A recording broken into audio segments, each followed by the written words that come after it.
7 Desember 2020 dini hari, sebuah peristiwa di ruas jalan tol Jakarta Cikampek menghebohkan Indonesia. 6 anggota Laskar Front Pembela Islam atau FPI dilaporkan tewas dalam bentrokan dengan aparat kepolisian. Peristiwa yang kemudian dikenal sebagai kasus KM50 itu segera menjadi sorotan nasional. Berbagai versi bermunculan. Polisi menyebut terjadi serangan terhadap petugas yang sedang melakukan penyelidikan. Sementara pihak FPI menuduh terjadi pelanggaran hukum yang menyebabkan kematian 6 anggotanya.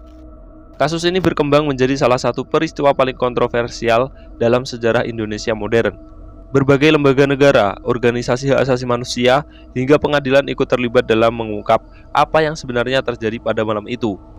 Lalu bagaimana kronologi lengkapnya, siapa saja pihak yang terlibat, dan mengapa hingga kini kasus KM50 masih menjadi perdebatan di tengah masyarakat. Inilah kisah lengkap kasus KM50 yang mengguncang Indonesia. Untuk memahami kasus ini, kita perlu melihat situasi yang terjadi beberapa waktu sebelumnya. Pada November 2020, pemimpin FPI saat itu yaitu Muhammad Rizik Syihab baru saja kembali ke Indonesia setelah beberapa tahun berada di Arab Saudi. Kepulangannya menarik perhatian besar, ribuan pendukung menyambutnya di berbagai lokasi. Namun di sisi lain, sejumlah kegiatan yang melibatkan Rizik Syihab juga memunculkan polemik karena dianggap melanggar aturan kesehatan yang saat itu masih diberlakukan akibat pandemi COVID-19.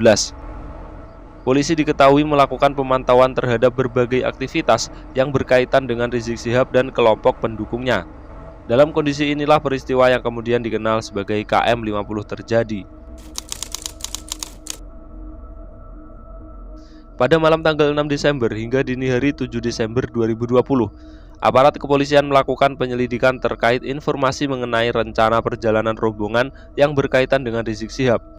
Menurut keterangan kepolisian, sejumlah petugas melakukan pengamatan secara tertutup. Di sisi lain, beberapa anggota Laskar FPI juga disebut melakukan pengawalan terhadap perjalanan yang berkaitan dengan Rizik Syihab.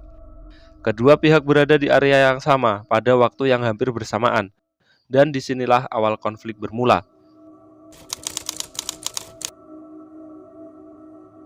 Menurut versi resmi kepolisian yang disampaikan saat itu, petugas yang sedang melakukan penyelidikan merasa diikuti oleh sejumlah kendaraan yang berisi anggota Laskar FPI. Polisi menyatakan bahwa kendaraan petugas sempat dipepet dan diserang. Menurut keterangan tersebut, beberapa anggota Laskar membawa senjata tajam dan senjata api rakitan. Benturan kemudian terjadi di jalan tol. Polisi mengklaim bahwa 2 anggota Laskar tewas dalam baku tembak di lokasi awal kejadian. Sementara 4 lainnya diamankan oleh petugas. Namun, beberapa jam kemudian, keempat orang tersebut juga dilaporkan meninggal dunia. Kabar kematian 6 anggota Laskar itu segera menyebar luas ke publik. Masyarakat mulai mempertanyakan apa yang sebenarnya terjadi di jalan tol pada malam itu. Pihak FPI memiliki versi yang berbeda. Menurut mereka, anggota Laskar yang berada di lapangan hanya bertugas mengawal perjalanan. Mereka membantah tuduhan bahwa para Laskar melakukan penyerangan terlebih dahulu terhadap aparat. FPI juga menyatakan bahwa 6 anggota mereka menjadi korban dalam peristiwa tersebut. Pihak keluarga korban meminta dilakukan investigasi secara menyeluruh dan transparan. Perbedaan versi antara polisi dan FPI membuat kasus ini semakin menjadi perhatian nasional. Media massa memberitakan perkembangan kasus hampir setiap hari.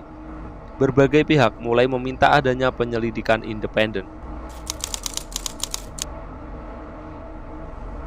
6 anggota Laskar FPI yang meninggal dunia adalah Ahmad Sofyan, Muhammad Reza, Lutfi Hakim, Andi Oktiawan, Khadafi, Muhammad Mirdan. Nama-nama tersebut kemudian menjadi simbol dalam perdebatan panjang mengenai peristiwa KM50. Keluarga korban terus meminta kejelasan mengenai proses hukum dan penyelidikan yang dilakukan. Karena tingginya perhatian publik, Komisi Nasional Hak Asasi Manusia atau Komnas HAM melakukan penyelidikan mendalam.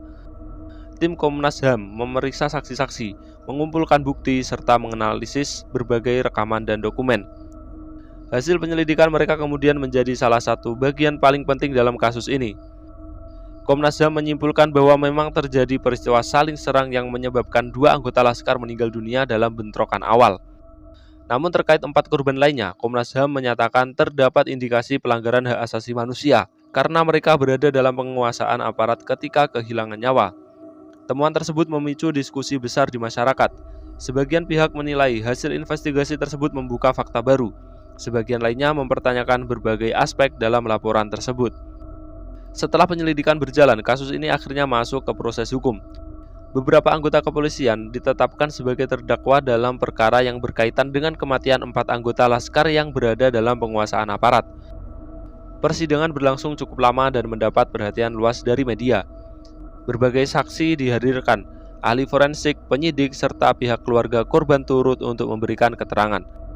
Selama persidangan, jaksa berupaya membuktikan bagaimana peristiwa tersebut terjadi berdasarkan alat bukti yang tersedia. Sementara pihak terdakwa memberikan pembelaan sesuai dengan versi yang mereka miliki.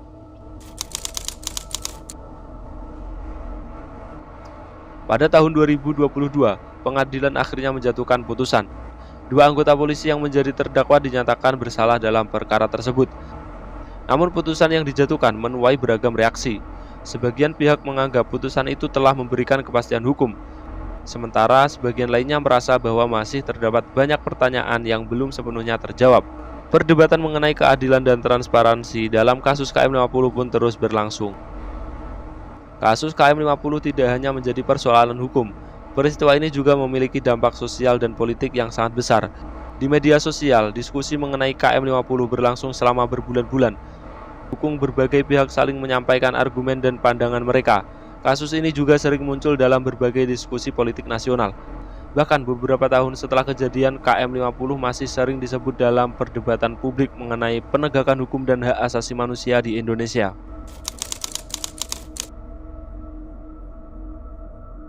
Nama KM50 berasal dari lokasi yang disebut sebagai titik utama peristiwa tersebut. Lokasinya berada di sekitar kilometer 50 ruas tol Jakarta Cikampek. Karena itulah masyarakat kemudian lebih mengenal peristiwa ini dengan nama kasus KM50. Nama tersebut menjadi identitas yang melekat pada salah satu kasus paling kontroversial dalam sejarah Indonesia pada dekade 2020-an. Meski proses hukum telah berjalan dan putusan pengadilan telah dijatuhkan, perdebatan mengenai KM50 belum sepenuhnya berakhir.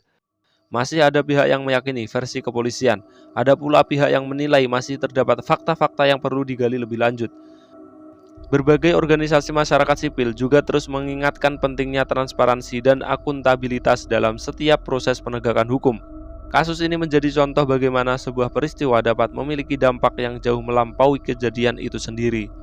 Kasus KM50 merupakan salah satu peristiwa yang paling menyita perhatian publik Indonesia pada tahun 2020. Hingga kini, nama KM50 masih sering disebut ketika masyarakat membahas isu hak asasi manusia, penegakan hukum, dan transparansi negara.